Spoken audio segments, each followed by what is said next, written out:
switch on a light, turn on a TV, start a car's ignition, all of these actions require power. According to the U.S. Energy Information Administration, over 85% of the electricity generated in the United States comes from coal, natural gas, and nuclear energy. Power plants that process these energy sources are massive in scale, but one of the most efficient ways to convert energy is through a crystal made on a scale so small, some even 15 atoms in diameter, it can't be seen by the naked eye. A quantum dot. When something is quite tiny, it actually makes itself perfect, and that's why nanoscience is so interesting to people, because we can make perfect things very easily. Paul Alivisatos is a pioneer of nanoscience and a professor of chemistry and material science at the University of California, Berkeley.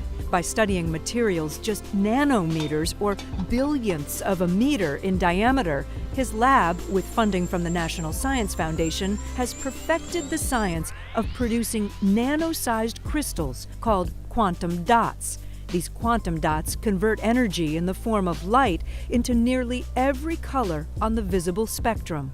Bigger quantum dots emit colors with longer wavelengths, like red, while smaller dots emit shorter wavelengths, such as the color green. The way to make these nanoparticles and to control their size very, very precisely at the level of just a few atoms, that's what we've developed over quite a long time in my laboratory.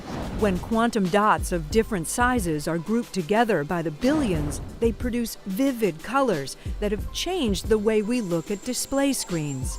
The initial research, funded by the NSF, has found its way into many applications, including a nanotechnology company called Nanosys, which produces 25 tons of quantum dot materials every year, enough for approximately 6 million 60-inch TVs. What we have here is a plastic film that contains inside of it quantum dots, very tiny crystals made out of semiconductors. It actually contains two sizes of nanoparticle, a very small size that emits a green color, and a slightly larger size that emits a red color of light.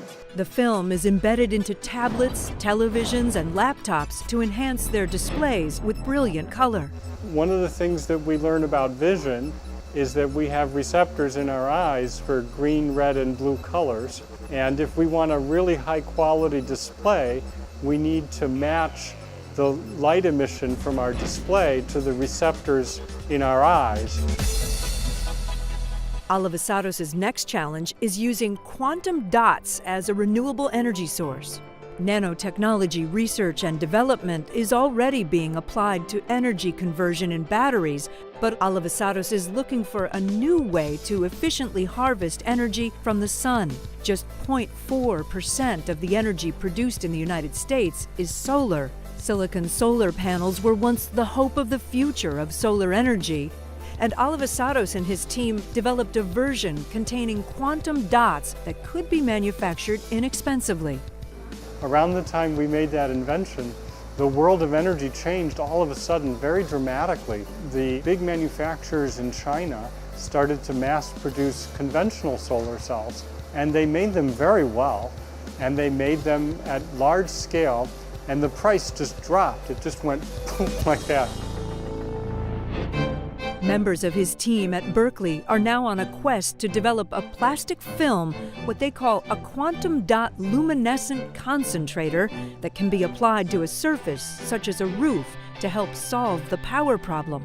Eventually, we thought of a different way to use these quantum dots, where instead of making a photovoltaic, we actually use their luminescence, and we make what's called a luminescent concentrator, which is a different kind of plastic film that absorbs light, and it actually directs through fluorescence all the light to a tiny spot.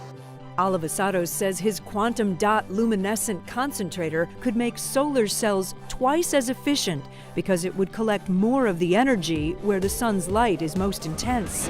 His group is currently developing a prototype, an exciting next step for the future of renewable energy and nanoscience. Well, nanoscience is really just beginning.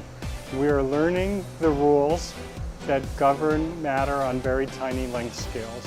And as we learn those rules, we're also learning how to design materials in a completely different way.